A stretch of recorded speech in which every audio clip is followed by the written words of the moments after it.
Напярэдадні дня перамогі на грамадзянскіх могілках вёскі Дубнаві Чэпінскага района асабліва ажыўлена. Моладзь, прадстаўнікі ветэранскіх арганізацый, проста мясцовыя жыхары, а таксама вайскоўцы пінскага пагранічнага атрада па традыцыі аддаюць даніну памяці пахаваным тут партызанам і пагранічнікам. Але прозвішчы тых, хто загінуў летам 43-го на хутары Горанец, доўгі час не ўзгадваліся.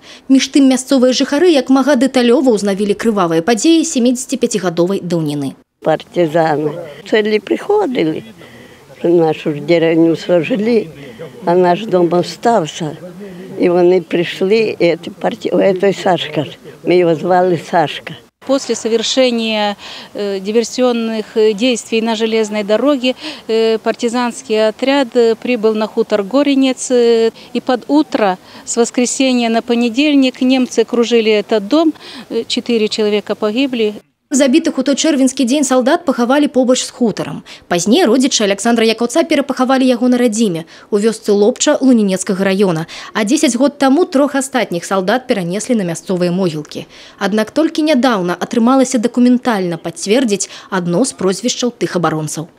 Фамилия погибшего офицера Багина Александра Карповича включена в региональный автоматизированный банк данных «Книга памяти» и в банк данных Управления по увековечению памяти защитников Отечества и жертв войн.